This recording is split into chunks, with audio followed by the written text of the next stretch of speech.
Hello students, today we will discuss about physical properties of अमीन। अमीन की physical property के बारे में पढ़ेंगे। तो फर्स्ट है आपका बॉइलिंग पॉइंट। तो बॉइलिंग पॉइंट जो आपका अमीन्स का होता है, बॉइलिंग पॉइंट वो लार्ज होता है as compare to hydrocarbon. Hydrocarbon के कंपैरिजन में क्या होगा, लार्ज होगा। क्यों? क्योंकि अमीन्स क्या बनाएंगे, हाइड्रोजन बॉन्डिंग। अमीन्स में क्या होता है, हाइड्रोजन बॉन्डिंग होता है। इसके बाद देखते हैं, लेकिन अल्कोहल और कार्बोक्सिलिक एसिड से क्या होगा, इनका बॉइलिंग पॉइंट कम होता है। अल्कोहल और कार्बोक्सिलिक एसिड है जो, उनके कंपैरिजन में बॉइलिंग पॉइंट क्या होगा, कम होगा। क्योंकि अमीन्स में बॉन्ड कौन सा होता है, NH, और अल्कोहल में क्या होगा, OH बॉन्ड होगा, और कार्बोक्सिलिक एसिड में भी OH बॉन्ड आता है। ठीक है ना। तो जो NH बॉन्ड है आपका वो लेस पोलर होता है, किसके कंपेयर में, as compare to OH। NH bond है जो आपका वो लेस पोलर होगा as compare to OH bond. क्यों होगा लेस पोलर? क्योंकि जो नाइट्रोजन है उसकी इलेक्ट्रोनेगेटिविटी क्या है, लेस होती है as compare to oxygen. Oxygen के कंपेयर में इलेक्ट्रोनेगेटिविटी है जो नाइट्रोजन की कम है, इसलिए जो NH बॉन्ड है वो लेस पोलर है, और OH बॉन्ड है वो लार्ज पोलर है, मोर पोलर है। ठीक है। इस वजह से जो अल्कोहल और कार्बोक्सिलिक एसिड है उनका बॉइलिंग पॉइंट ज्यादा होता है अमीन से। लेकिन हाइड्रोकार्बन में क्या है, हाइड्रोजन बॉन्डिंग नहीं होती है ना। इस वजह से अमीन का हाइड्रोकार्बन से क्या होगा, बॉइलिंग पॉइंट ज्यादा होगा। आइसोमेरिक कैसे बनाता है ये हाइड्रोजन बॉन्डिंग, वो देखते हैं। जो अमीन्स है आपके RNH, तो ये आपका हाइड्रोजन बॉन्ड बनाएगा दूसरे मॉलिक्यूल के साथ। यहाँ पर हो जाएगा NHH, यहाँ पे R, फिर ये आपका हाइड्रोजन बॉन्ड बनाएगा दोबारा से, फिर NH। ठीक है। और ऐसे ये चलती जाएगी हाइड्रोजन बॉन्डिंग।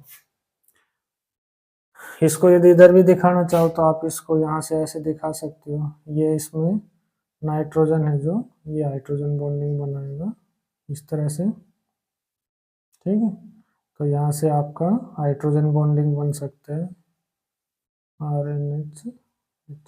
तो ये चलता जाएगा, यहाँ से इधर चलता जाएगा, यहाँ से इधर चलता जाएगा। तो इस तरह से हाइड्रोजन बॉन्डिंग शो करते हैं ये। तो हाइड्रोजन बॉन्डिंग की वजह से हाइड्रोकार्बन से क्या होगा, ज़्यादा बॉइलिंग पॉइंट दिखाएंगे, लेकिन कार्बोक्सिलिक एसिड और अल्कोहल के कंपैरिजन में इनका बॉइलिंग पॉइंट लेस होगा। आइसोमेरिक अमीन में देखें तो आइसोमेरिक अमीन में आपका जो प्राइमरी अमीन है उसका बॉइलिंग पॉइंट ज़्यादा होता है as compare to secondary amine and tertiary amine. Isomeric amine होंगे तो प्राइमरी अमीन का बॉइलिंग पॉइंट ज़्यादा होगा और टर्सरी का सबसे कम होगा।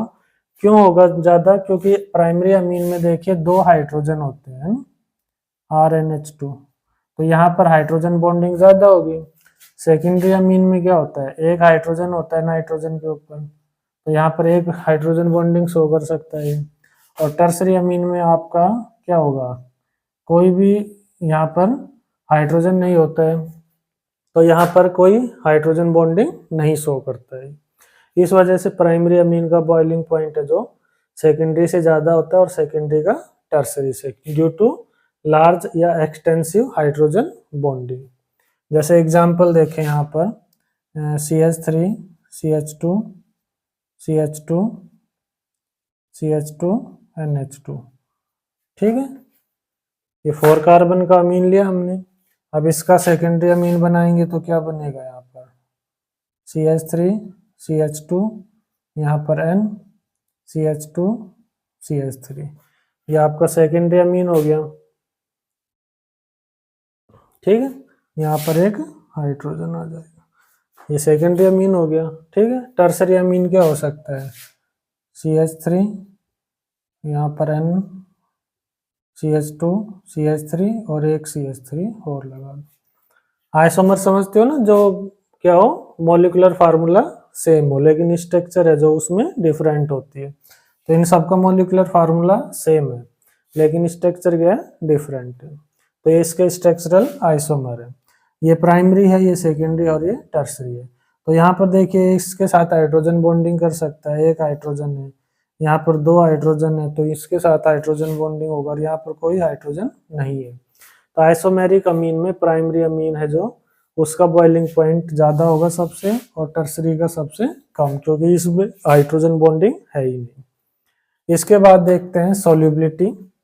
तो सॉल्युबिलिटी में देखते हैं तो जो लोअर एलिफेटिक अमीन है वो आपके सॉल्युबल होते हैं वाटर में, और जैसे जैसे मॉलिक्यूलर मास बढ़ेगा तो सॉल्युबिलिटी क्या होती जाएगी, कम होती जाएगी। सेकंड पॉइंट देखें सॉल्युबिलिटी। तो जो लोअर एलिफेटिक अमीन है, लोअर एलिफेटिक अमीन, लोअर एलिफेटिक अमीन है वो क्या होंगे, सॉल्युबल होंगे किसमें, वाटर में।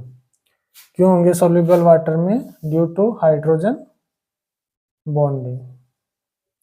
जैसे जैसे मॉलिक्यूलर मास इंक्रीज होगा, मॉलिक्यूलर मास इंक्रीज होगा तो एल्काइल चेन है जो उसकी लेंथ इंक्रीज होगी, और एल्काइल चेन लेंथ इंक्रीज होगी तो यानी नॉन पोलर पार्ट इंक्रीज हो रहा है, नॉन पोलर पार्ट इंक्रीज हो रहा है। और नॉन पोलर पार्ट इंक्रीज होगा तो इसका मतलब क्या होगा कि जो सॉल्युबिलिटी है वो डिक्रीज होगी, सॉल्युबिलिटी डिक्रीज। तो लोअर एलिफेटिक अमीन सॉल्युबल होते हैं वाटर में due to hydrogen bonding. Molecular mass जैसे जैसे इंक्रीज करेंगे अल्काइल चेन्स की लेंथ इंक्रीज होगी, नॉन पोलर पार्ट बढ़ेगा, ठीक है, नॉन पोलर पार्ट बढ़ेगा तो सॉल्युबिलिटी क्या होगी, डिक्रीज होगी। वाटर के साथ हाइड्रोजन बॉन्डिंग कैसे करता है ये, RnH2 है, ठीक है। तो यहाँ पर इस हाइड्रोजन से करवा लो आप चाहे, ये ऑक्सीजन हो गया, ठीक है, ये H, ये H, फिर ये आगे नाइट्रोजन के साथ, नाइट्रोजन भी तो इलेक्ट्रोनेगेटिव है ना, तो यहाँ पर ये ऑक्सीजन के साथ कर रहे हैं, यहाँ पर इसका हाइड्रोजन है जो इसका वाटर का, ये नाइट्रोजन के साथ हाइड्रोजन बॉन्डिंग करेगा, यहाँ H, ठीक है, यहाँ R लगा लो, यहाँ पे फिर H कर लो, फिर ये आपका आगे हाइड्रोजन बॉन्डिंग चलती जाएगी। तो वाटर मॉलिक्यूल के साथ ये हाइड्रोजन बॉन्ड बनाते हैं, ठीक है। इस वजह से ये क्या होगा, लोअर मेंबर सॉल्युबल होंगे। जैसे जैसे जो अल्काइल चेन बढ़ेगी तो जो हायर मेंबर होते हैं वो इनसॉल्युबल होंगे वाटर में। और एलिफेटिक अमीन के अलावा जो एरोमेटिक अमीन है, एरोमेटिक अमीन है वो इनसॉल्युबल होते हैं किसमें, वाटर में। एरोमेटिक अमीन्स है जो वो वाटर में क्या होते हैं, इनसॉल्युबल होते हैं। तो ये थे physical property of amines. Thank you.